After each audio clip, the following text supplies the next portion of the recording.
Здравствуйте, вы смотрите новости «Набережные Челны». В студии Эльмира Гайнудинова. Начнем наш выпуск с небольшого обзора основных тем.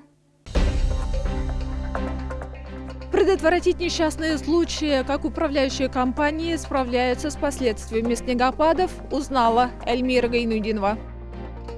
Минем балам татарша селяша в детском саду номер 1 прошел региональный конкурс, посвященный сохранению татарского языка, культуры и наследия. Подробности в сюжете Лейсан Габдрашитовой.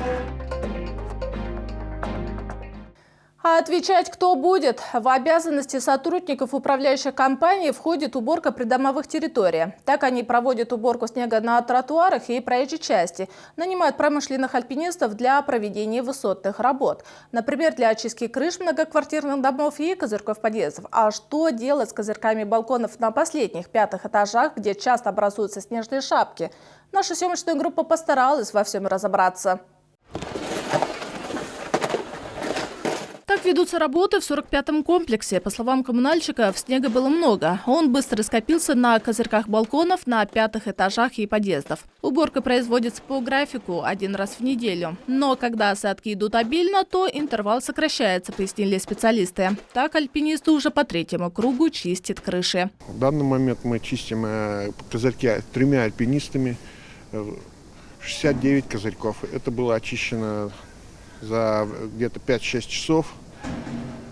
Внизу стоят у нас сотрудники наши, следят за безопасностью жильцов, которые проходят мимо. За козырьки балконов на 5-х этажах, если они построены самовольно и не по проекту, должны отвечать сами собственники квартир. Глава администрации Центрального района призвал их следить за имуществом и не допустить несчастных случаев. Здесь мы и призываем жителей, собственников тех квартир, на которых есть самовольно построенные балконы, непроектные, тоже обращать внимание и своевременно очищать крыши от образовавшейся наледи, так как это является личной собственностью данных жителей, а не общедомовым имуществом, которое обслуживается управляющей компанией. Как пояснили сотрудники управляющей компании «Паритет», в 99% случаев в 5-этажных домах козырьки на балконах построены самовольно. Вроде как обслуживать и чистить должны жильцы, но при этом, скажем, наличие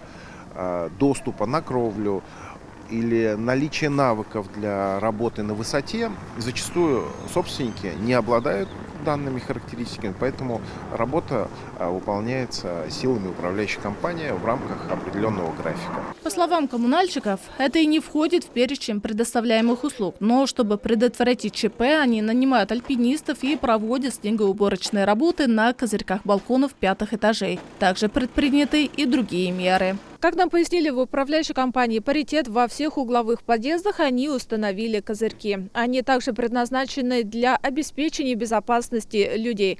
Например, чтобы во время схода снега не было несчастных случаев. Эльмира Гайнудинова, Фанис Ихсанов. Новости «Набережные Челны». У православных идет Великий пост. Он считается самым строгим и продолжительным по времени – 7 недель. А в это время верующим не разрешается есть определенные продукты. Например, молочную и мясную продукцию, яйца. Но основной посыл поста не столько в ограничении себя в еде, а сколько в совершении добрых дел. Об этом и не только расскажем в нашем материале. Сегодня наша съемочная группа приехала в трапезную Боровецкой церкви. На ее примере мы хотим показать и рассказать, как питаются православные в Великий пост. Здесь все блюда очень разнообразные, вкусные, а главное сытные. За блюда отвечают повара, которые приходят в 7 часов утра. Повара Ирина Микалина и Ольга Лукманова трудятся до 8 часов вечера. За это время они успевают приготовить от 10 до 18 литров супа, вторых блюд, салатов, компотов. Ежедневно они кормят до 50 человек. Практически каждый день новое меню, чтобы оно не было однообразным. Меню на пост, оно разнообразное на самом деле. Сегодня у нас суп из желтой чечевицы и ризотто с рисом, с овощами, с гавайской смесью. На столе у нас там репа и салат из капусты. А в следующий раз повара хотят приготовить постную пиццу, роллы из лаваша с грибами и овощами. Также Ирина Микалина и Ольга Лукманова создали свой мини-сад, чтобы пища была богатой на витамины. Они выращивают зелень, которую также добавляют в первые и во вторые блюда. Чтобы зеленый лук рос и радовал, надо за ним ухаживать, делится Ольга Лукманова. Ну вот в свою смену приходим, сливаю воду, свежую наливаю. Как выращивается вот такой вот высоты, новый лучок сажаю в чистую воду на подоконнике. Он сочный очень, толстенький, сочный. Даже капельку положишь в суп, и то приятно кушать. Кроме трапезной, в Боровецкой церкви есть и просфорня. Но здесь также пекут и постные пирожки, которые разрешено есть во время Великого Поста. Например, в качестве начинок могут быть использованы любые фрукты, которые есть в заморозке. Изготавливаем просфоры для богослужений и раздаем эти просфоры прихожанам в конце богослужений.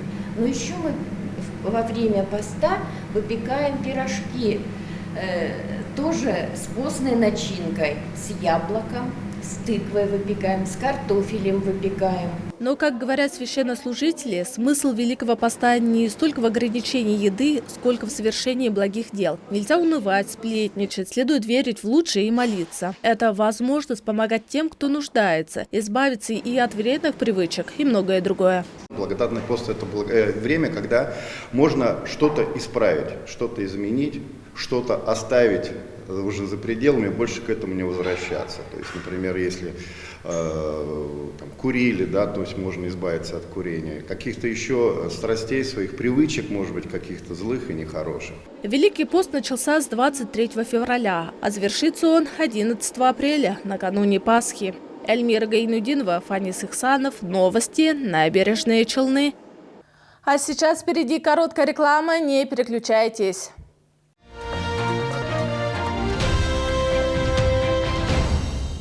Тяжело было слышать, особенно... Алло. Бабушка, привет. Как я рад тебя слышать. Вот теперь все хорошо. Слуховые аппараты «Вслышу-вижу» со скидкой 12% до 28 февраля. Успей купить новый автомобиль «Лада» с выгодой до 20% по госпрограмме. Гранта от 630 тысяч рублей. Подарки каждому покупателю. Обмен авто по рыночной цене. Автомаркет, улица Машиностроительная, 31.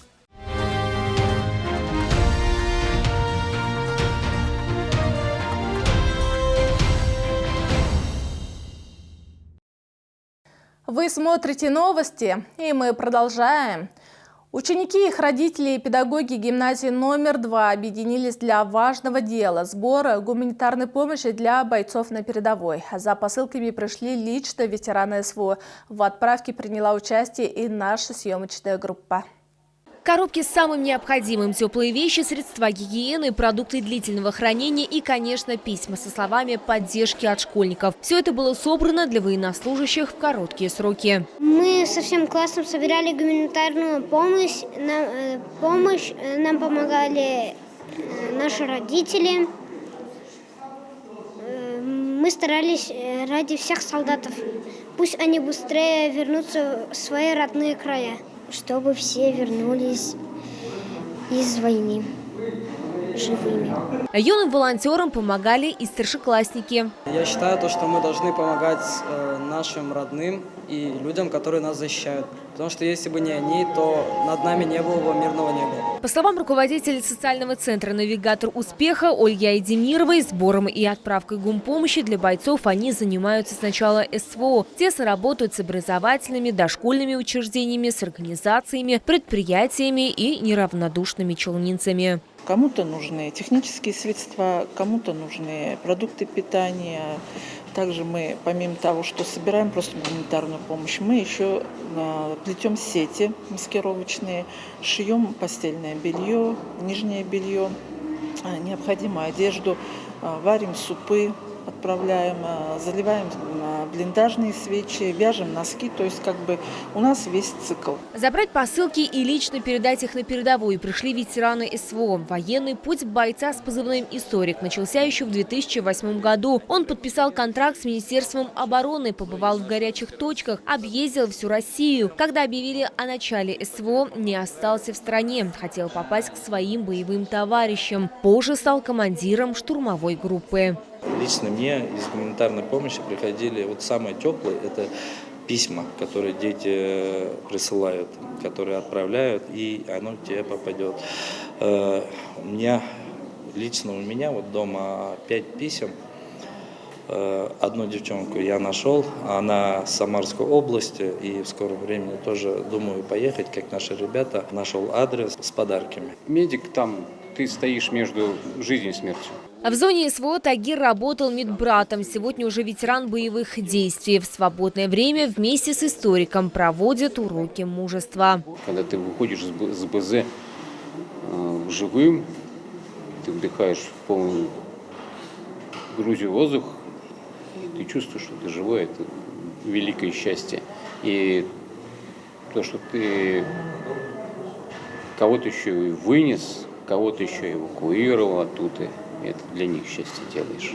Гуманитарную помощь, собранную коллективом гимназии номер 2, ветераны СВО лично передадут своим боевым товарищам в ближайшее время. Лилия Гатина, Сергей Вильданов. Новости Набережные Челны. В Челнах большое внимание уделяется развитию государственных языков. Так, в детском саду «Шатлык» прошел региональный конкурс «Миным болам татарша сөйлеші». Мой ребенок разговаривает на татарском языке. В нем приняли участие воспитанники дошкольных образовательных учреждений из разных городов и районов Татарстана. Цель конкурса – сохранение традиции, культурного наследия татарского народа. Моя коллега Лейсан Габдрашитова поболела за юных участников. Семья Якиевых подготовила к конкурсу постановку, посвященную 400-летию города и 50-летию со дня выпуска первого грузовика. На дне вместе с воспитателем они корпели 2 недели. Наша постановка о том, что как строилась наша КАМАЗ, и мы там, мой папа и мама там работали, мы тоже там с мужем познакомились и дальше начали жить. Родили 6 детей. Регламент каждого выступления до 5 минут. Конкурсанты подготовили не только постановки, но и прибаутки, легенды, колыбельные песни, сказки татарского народа. И это редкость, отмечают члены жюри. И что важно, участники – семьи, говорящие на татарском языке. Папа работает в татарском чатуре. Я люблю очень смотреть спектакли и дома разговариваем на татарском языке. В том году мы были лауреатами первой степени, и плюсом еще у нас было гран-при. В этом году как будет, не знаем. Подготовка шла усиленно. Песню мы взяли «Урак шакыс» из репертуара Накый Сандак, получается, народная песня. Она очень сложная, диапазонная песня. Мы очень обрадовались, что в нашем городе организовывают вот такие чудесные мероприятия.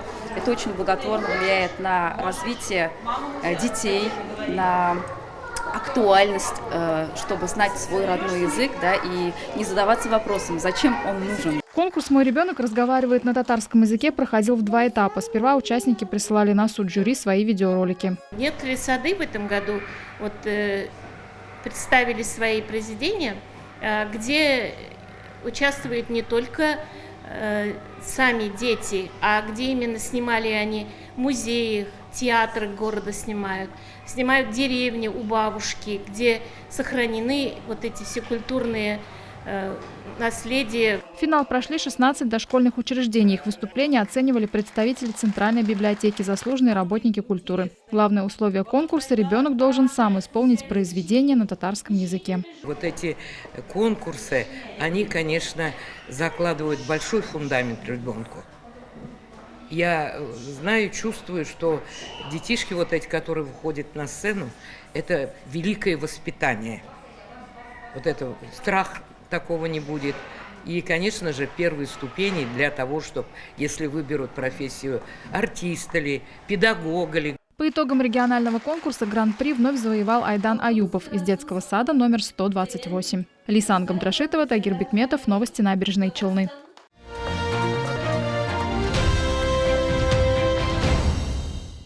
Самые популярные песни 80-х, 90-х. Радиостанция «Кунгель» вновь порадовала своих слушателей. Для челнинцев и гостей города организаторы подготовили концерт под названием «Народное наследие». Самые яркие моменты концерта попали в объектив нашей телекамеры.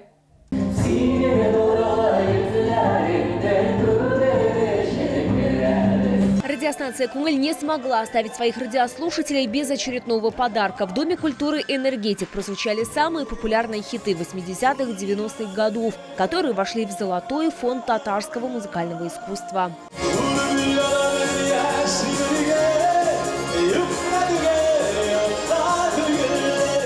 концертной программе приняли участие Алмаз Хусаинов, Алина Ахмедшина, Рамиль Галимзянов, Гульцерин Абдуллина, Азат Абитов, Ильдар Ахметов, Саида Мухамедзянова, Рустам Насыбуллин, Татьяна Ефремова, Алина и Азат Каримовой, Лилия Хайруллина, Ильфир Искандаров, Фердинанд Салахов, Эльмира Нагимова, Виль Усманов, Алина Шарифзянова.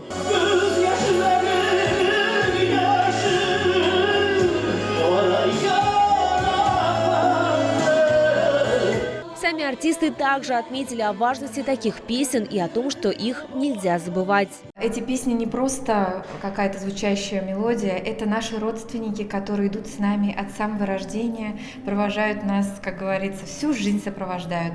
Поэтому сегодняшний репертуар, сегодняшние песни, артисты, которые преподносят их с особой любовью для зрителей, мне кажется, это настолько актуально. Для меня народные песни – это фундамент.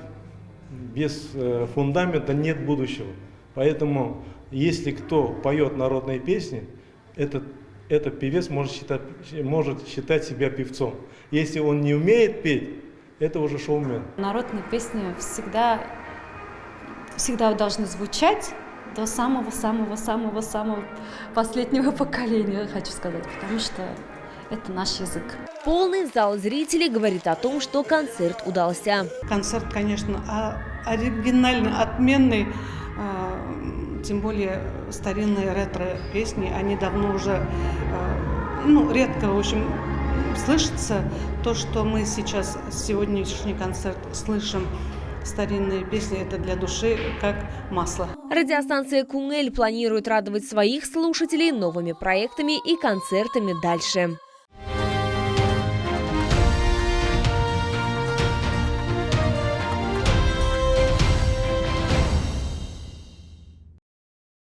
Это все, о чем мы хотели рассказать вам сегодня. Далее вас ожидает прогноз погоды. Сразу после него новости на татарском языке. В студии была Эльмира Гайнудинова. До новых встреч на нашем телеканале.